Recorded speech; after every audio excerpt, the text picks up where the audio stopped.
Hello everyone, आप लोगों का स्वागत है अप्लाइड फिजिक्स के ऑनलाइन क्लास में। आज हम लोग पढ़ेंगे कि इम्पल्स क्या होता है और हमको इम्पल्स का एप्लीकेशन कहाँ कहाँ देखने को मिलेगा।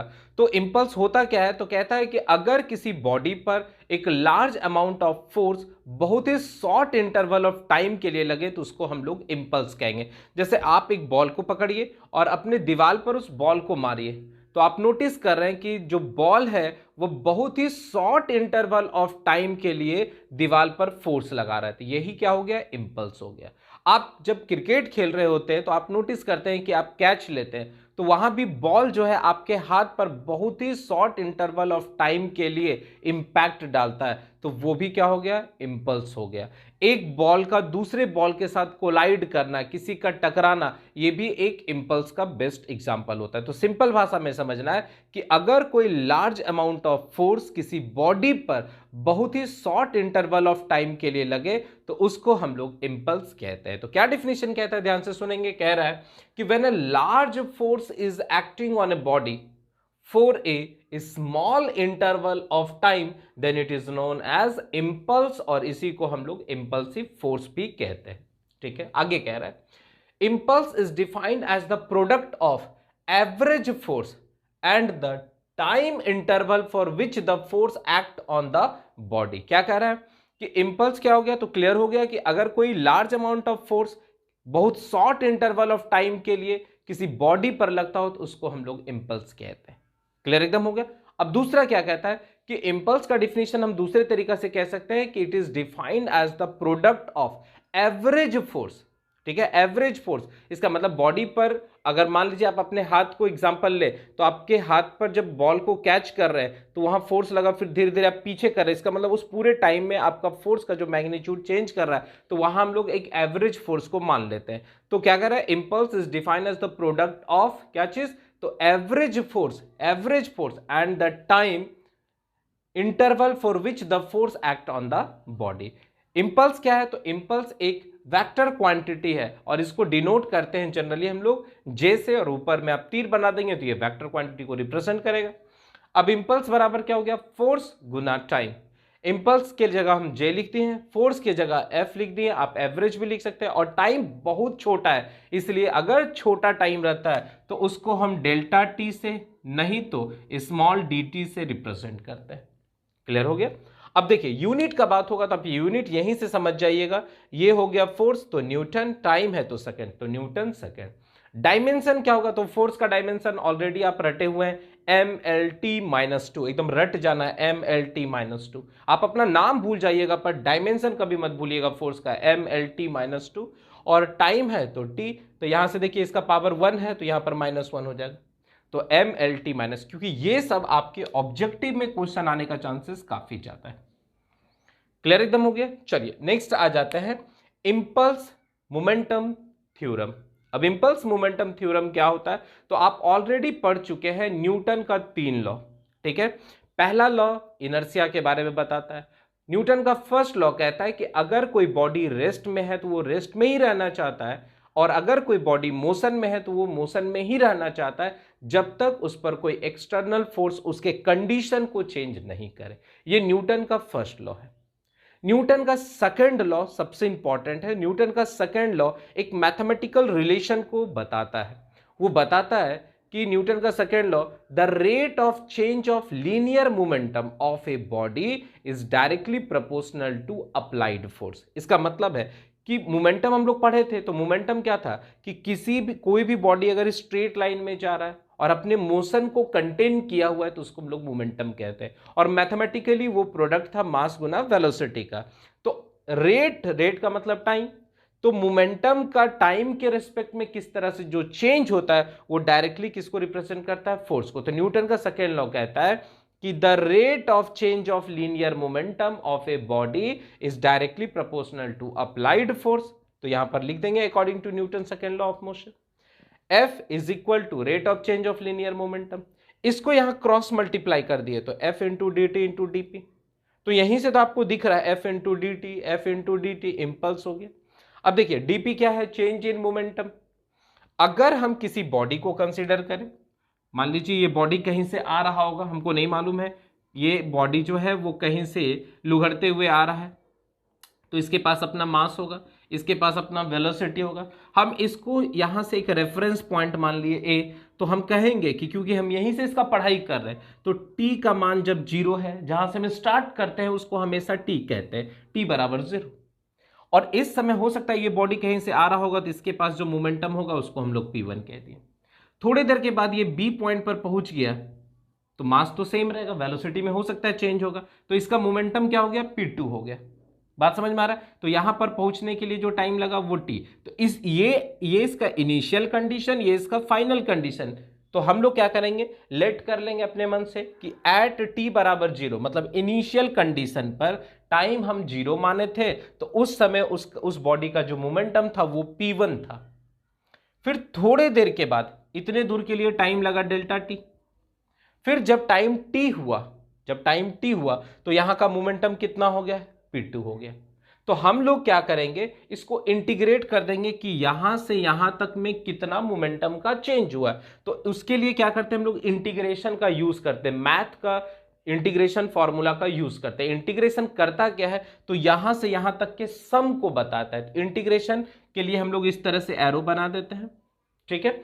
और यहां पर ध्यान दीजिएगा F इंटू डी टी लिखा हुआ है, यहां पर dp लिखा हुआ है। तो जब, अब सबसे पहला इनिशियल पॉइंट को लिखिए, तो जब टाइम जीरो था तो उस समय मोमेंटम कितना था, P1, तो उसके सीधा में P1। जब टाइम t था तो मोमेंटम कितना था, P2 था।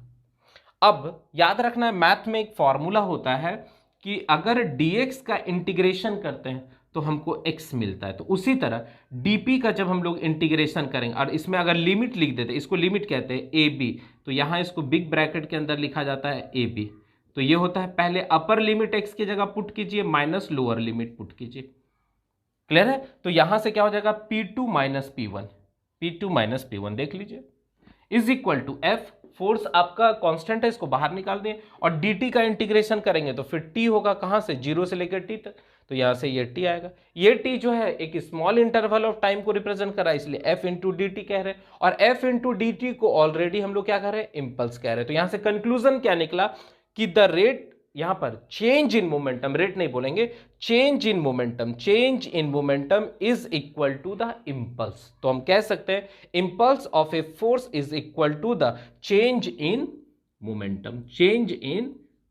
और यही थ्योरम क्या हो गया, आपका इंपल्स मोमेंटम थ्योरम हो गया। तो अगर आपको इंपल्स लिखने आएगा तो आप डेफिनेशन लिख देंगे और इसके थ्योरम को भी प्रूव कर देंगे, ठीक है। अब हम लोग इसके एप्लीकेशन पार्ट्स को पढ़ते हैं और साथ ही साथ इस पर बेस्ड कुछ इंपॉर्टेंट न्यूमेरिकल्स भी देख लेते हैं, ठीक है। चलिए, तब तक आप फटाफट इसको नोट डाउन कर लेंगे।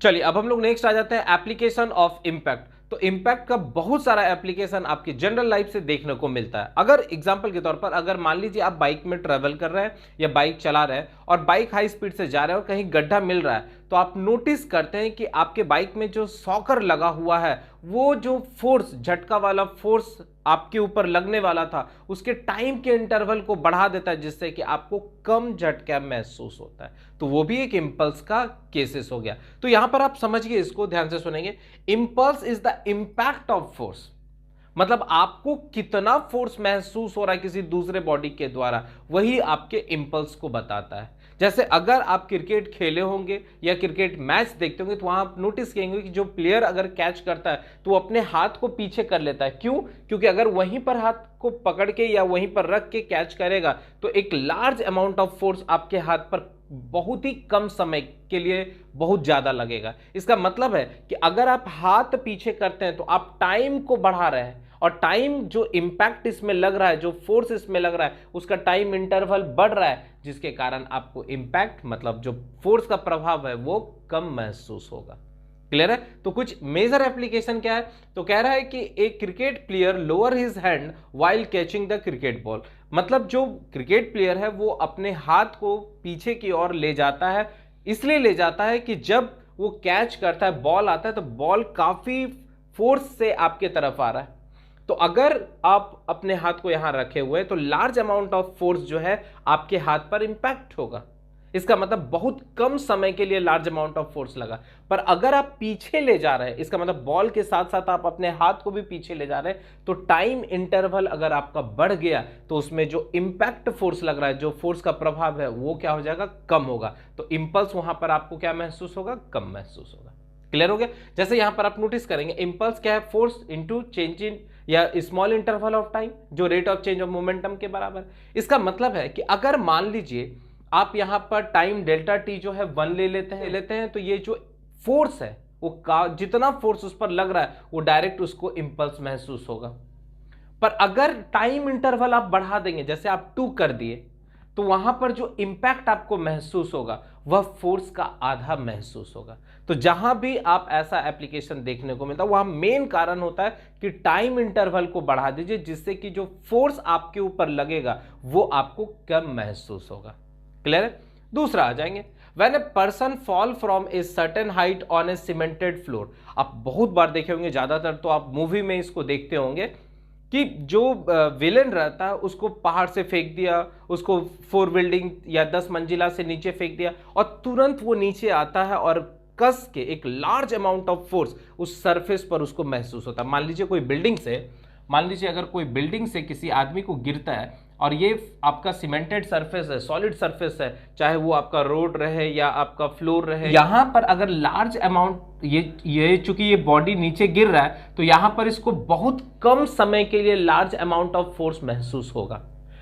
पर अगर मान लीजिए कि 10 तल्ला से 10th फ्लोर से कोई आदमी कूद रहा है, पर ये सीमेंटेड फ्लोर के पास, ध्यान से सुनेंगे, ये सीमेंटेड फ्लोर के पास इतना मोटा एक गद्दा इसमें डाल दिए, तो आप नोटिस करेंगे कि ये आदमी जब गिरेगा तो इसका इंपैक्ट जो है, इसका जो फोर्स है वो धीरे धीरे कम होते जाएगा, क्योंकि पूरा टाइम ले रहा है वो इस सीमेंटेड सरफेस को टच करने के लिए। तो वहां पर आपको जो चोट लगेगा वो लगभग ना के बराबर होगा। तो आप देखते होंगे बहुत सारे मूवी सब में देखते होंगे कि कोई आदमी गिर रहा है तो आप वहां नोटिस करेंगे उसके नीचे जो है वो सेफ्टी के लिए फ्लोर मतलब डाला हुआ रहता है, जहां से उसको इंपैक्ट कम महसूस होता है। ठीक है। इवन आप अपने आसपास भी देखे होंगे कि जब आपको लॉन्ग जंप या हाई जंप करना रहता है तो वहां भी चूंकि वो जो प्लेयर रहता है वो क्या करता है, हाई स्पीड से दौड़ के आता है और जंप करता है, तो वहां भी आप नोटिस करेंगे कि वहां बालू डाल देता है, सैंड डाल देता है, जिससे कि इंपैक्ट उसको क्या हो, कम महसूस हो।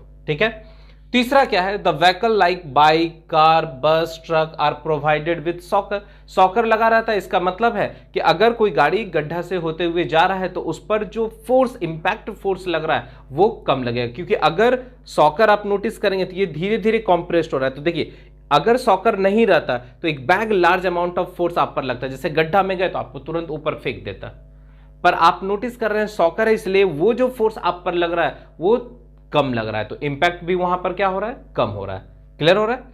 नेक्स्ट क्या कह रहा है, bogies of a train are provided with the buffer. आप देखेंगे एक बॉगी को दूसरे बॉगी के साथ हम लोग कनेक्टेड किए हुए रहते हैं और दोनों बॉगी के इंड पर ध्यान दीजिएगा इस तरह से एक बफर लगा हुआ रहता है, इस तरह से एक बफर लगा रहता है। ये बफर के अंदर स्प्रिंग भरा हुआ रहता है, हाइड्रोलिक फ्लूइड भरा रहता है। तो एक बॉगी दूसरे बॉगी से अगर टकराए या हो सकता है कभी एक्सीडेंट हो तो ये बफर क्या करता है, लार्ज अमाउंट ऑफ फोर्स, मतलब अगर ट्रेन चल रही है और एक्सीडेंट होने वाला है तो क्या होगा कि हर बॉगी के पास तो अपना मोमेंटम होता है, तो अगर बफर नहीं रहेगा तो एक बॉगी दूसरे बॉगी में काफी लार्ज अमाउंट ऑफ फोर्स लगाएगा, जिससे कि पता चलेगा कि एक्सीडेंट से भी ज्यादा नुकसान जो है उसके टकराने के कारण हो रहा है। पर चूंकि ये बफर है तो ये फोर्स के इंपैक्ट को क्या करता है, कम कर देता है, क्योंकि ये धीरे धीरे फोर्स को आने देता है। तो यहां भी एक मेजर एप्लीकेशन देखने को मिलता है। फिर सेफ्टी इक्विपमेंट इन कार लाइक एयर बैग्स। आप देखते होंगे मैक्सिमम जितना कार अब बनता है उसके सारे कार में एयर बैग दिया रहता है। इसका मतलब है कि जब कार किसी दूसरे कार से टकराता है या किसी भी तरह का एक्सीडेंट होता है तो वहां पर जितना स्पीड से या जितना फोर्स एक्सीडेंट होगा उतना ज्यादा उसमें नुकसान होगा। पर एयर बैग दिया रहता है कि जैसे ही एक्सीडेंट होता है तो वहां एयर बैग खुल जाता है और जो फोर्स आपको लगता है, जो दूसरे गाड़ी के द्वारा आपको फोर्स लगता है वो टाइम कम हो जाता है, जिससे कि आपको इंजरी कम होता है। फिर यूजिंग ऑफ हेलमेट। आप हेलमेट भी देखे होंगे कि जो हेलमेट रहता है उसके अंदर थर्मोकॉल भरा हुआ रहता है, तो उसका वही कारण है कि अगर आप गिरते हैं तो वो जो फोर्स आपको लग रहा है वो थर्मोकॉल के कारण क्या हो रहा है, टाइम जो है ज्यादा लगता है आपके पास पहुंचने में। अगर मान लीजिए वो थर्माकोल नहीं रहता, सिर्फ प्लास्टिक का बना हुआ रहता है या किसी भी मटेरियल से, तो वो डायरेक्ट आप पर फोर्स लगता है। तो वहां थर्माकोल क्या कर दिया, वो टाइम इंटरवल को बढ़ा दे रहा है, जिससे कि आपको इंपैक्ट फोर्स कम लग रहा है। ठीक है, तो यहां से क्लियर हो गया कि impulse is the impact of force. Clear. अब इस पर बेस्ड कुछ इंपॉर्टेंट न्यूमेरिकल्स हम लोग देख लेते हैं। क्या कह रहा है, बॉल ऑफ मास, तो एक मास ऑफ बॉल है, कितना है 100 ग्राम है, तो ग्राम है तो 1000 से भागा दे दिए, 1000 से डिवाइड कर देंगे केजी बनाने के लिए, तो ये कितना हो जाएगा 0.1 KG. Moving with a velocity of, ये जो बॉल है ये मूव कर रहा है with a velocity of 10 metre per second. ठीक है, ये बॉल है, इसका मास दिया हुआ है। इज ब्रिंग टू रेस्ट, अब ये रेस्ट में आ रहा है, by a boy in delta T का वैल्यू दे दिया हुआ है 0.02 सेकेंड। कब, जब फाइनल वेलोसिटी 0। रेस्ट का मतलब क्या हो गया कि बॉल रुक गया है, तो फाइनल वेलोसिटी क्या हो गया 0 हो गया। तो पूछ रहा है कैलकुलेट द इंपल्स, तो आपसे पूछ रहा है कि इंपल्स क्या होगा। तो इंपल्स हम लोग पढ़े हैं change in linear momentum, change in linear momentum, और लीनियर मोमेंटम का चेंज क्या, फाइनल मोमेंटम, तो M V minus initial momentum M U, इसको इनिशियल बोल देते, इसको फाइनल बोल देते। मास तो कॉमन है दोनों के लिए, ठीक है, तो मास कितना हो गया 0.1, फाइनल वेलोसिटी कितना है ये 0, माइनस एम कितना है 0.1, और स्पीड कितना है 10 मीटर पर सेकेंड। ठीक है, तो यहां से यूनिट चेक कर लीजिए, केजी मीटर पर सेकेंड। ठीक है, तो इसको हम लोग सॉल्व करेंगे तो ये टर्म 0 हो गया, और यहां से आ गया 1 केजी मीटर पर सेकेंड को हम लोग, चूंकि इंपल्स है तो इसको हम लोग डायरेक्ट लिख सकते हैं न्यूटन सेकेंड भी, तो ये आपका निकल गया। अब दूसरा क्वेश्चन भी पूछ रहा है, the force applied by the body, तो बॉडी के द्वारा कितना फोर्स अप्लाई किया गया है। ठीक है, तो यहां पर हम लोग लिख सकते हैं कि impulse is equal to average force into delta T. अब देखिए यहां पर आपको इंपल्स निकल गया है 1 न्यूटन सेकेंड, और टाइम कितना है 0.02, तो ये क्या निकल गया फोर्स। यहां से आप सॉल्व कर लेंगे तो इसका वैल्यू कितना हो जाएगा, तो ये 2 डेसिमल को हटाने के लिए 2 जीरो ऊपर चला गया, तो 100, तो यहां से आपका 50 न्यूटन। और एक होमवर्क आपको दे दे रहा हूं, क्या कह रहा है, a bullet of mass 50 gram moving with a speed of 500 metre per second is bring to rest in 0.1 second, find the impulse and average force. Answer भी लिख दिए हैं, आप आसानी से इसको बना सकते हैं। तो आई होप आप यहां देखिए, यहां पर जो वैल्यूज आ रहा है वो नेगेटिव में आ रहा है, नेगेटिव में आ रहा है। ठीक है, तो आई होप आपको पूरा का पूरा इंपल्स समझ में आ गया होगा, इसका एप्लीकेशन भी आपको समझ में आ गया। इसी तरह डायरेक्ट एप्लीकेशन लिख देना, बहुत ज्यादा एक्सप्लेन करने का कोई जरूरत नहीं है। ठीक है, और इस पर बेस्ड अगर न्यूमेरिकल आ गया तो पूरा का पूरा फॉर्मूला बेस्ड ही होगा। अब हम लोग नेक्स्ट चैप्टर में सर्कुलर मोशन के बारे में पढ़ेंगे, तब तक आप लोग मन लगा के पढ़ते रहिए। ठीक है, थैंक यू।